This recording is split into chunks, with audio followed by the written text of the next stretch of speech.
So Euro 2020 is entering its final 10 days of the tournament. We're now predicting the quarterfinals. What have I and FIFA predicted will happen in the quarterfinals? Let's find out.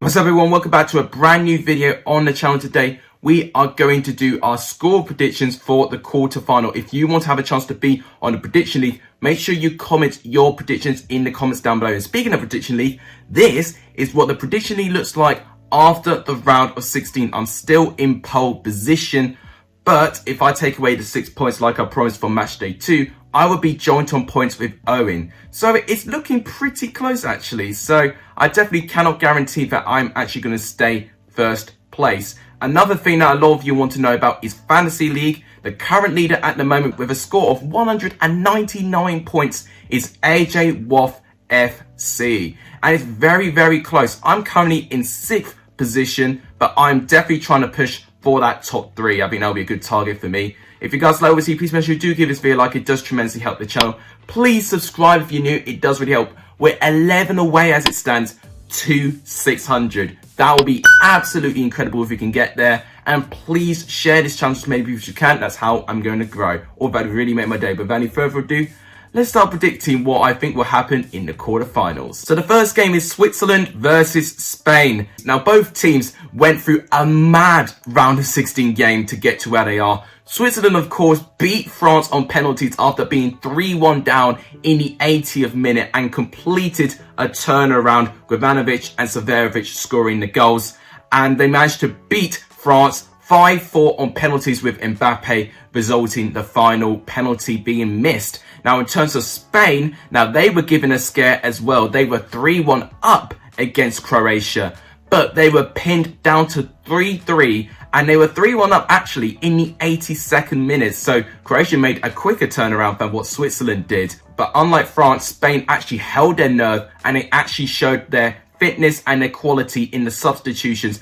And they finished the job against Croatia with the help of Olmo, which was a brilliant substitution by Luis Enrique. Now going into this game, I think a big blow for Switzerland is the fact they cannot have Granit Xhaka because he has served too many yellow cards. And I thought he was absolutely brilliant in that midfield role with Freuler. And they were both working tremendously well. And he, of course, Xhaka did the defense splitting pass to find Ivanovic to make it 3-3.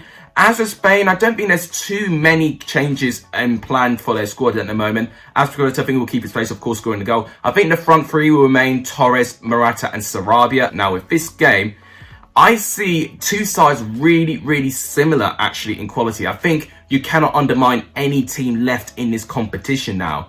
So I think this will be close, but following how leaky Spain's defense is and following the fact that Switzerland are weakened, I think both defenses will be exposed.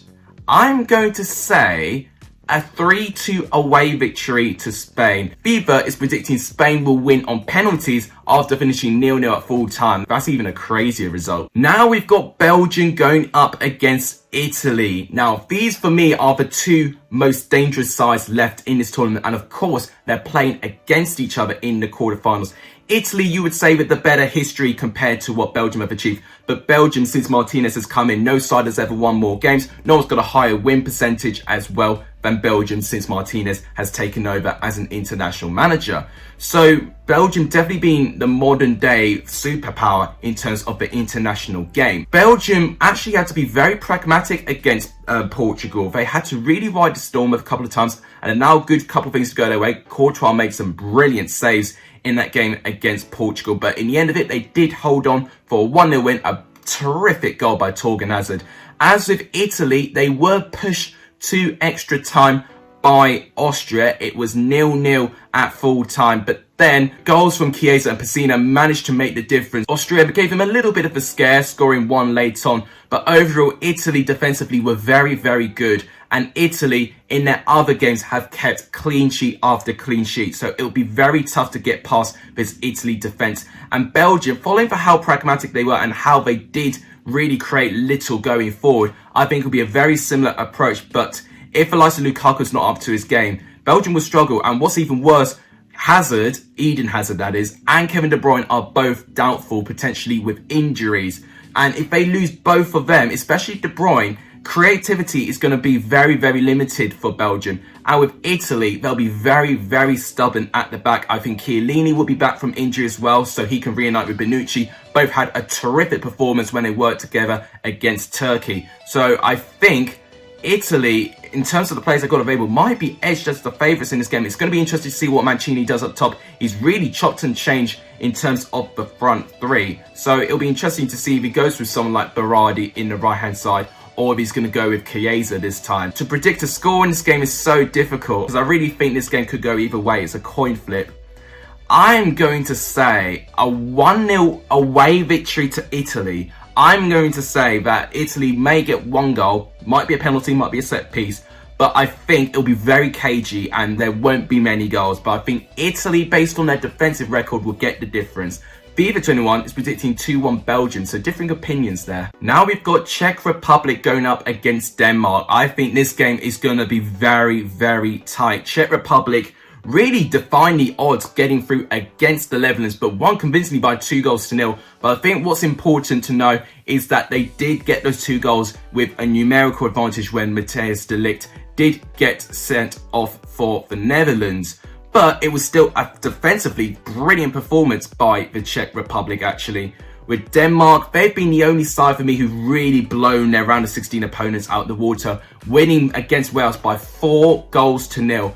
Another thing as well, they got a lot of their goals with a numerical advantage also. But I also think Wales were in for the taking. I think tactically they were set up wrong in this game. I think Czech Republic is going to give Denmark a much tougher game. I also see this one being very, very cagey. Denmark defensively, we've seen how good they've been. And you've got to give Denmark a lot of credit. Of course, at the start of the tournament, they had horrific trauma of Christian Eriksen passing out on the pitch. And the recent games afterwards, they've been absolutely brilliant. They gave Belgium a good game, they blew Russia away, and they blew Wales a game. 8 goals in 2 games for Denmark. And Denmark has been the side where I've previously criticised for being too pragmatic and defensive. So they're clearly scoring goals and being defensively solid as well. As with Czech Republic, of course, England beat them, but they put great performances against Scotland and Croatia, in my opinion, and especially Netherlands, where I felt they were absolutely terrific. Now, with this game, I think if I've got to back the side with the experience and in terms of the quality, it might be Denmark, but I think both these teams play very similarly. I'm going to say a 2-1 away victory to Denmark. FIFA 21 is predicting 3-0 to Denmark, so a convincing victory again from Denmark according to FIFA. And finally, we've got Ukraine versus England. Of course, Ukraine's not in FIFA, so as you know, I replaced the teams not in FIFA with another team, and I replaced Ukraine with Norway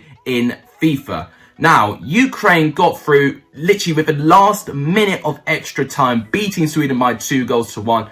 That game for me, you know, it really could have gone either way. Ukraine started quite well. They got their first goal, obviously, from Zinchenko, and he's probably the man of the match because he got the goal and he assisted the final goal as well. To have that consistency for 120 plus minutes, you've got to have incredible fitness, and that's exactly what Zinchenko has.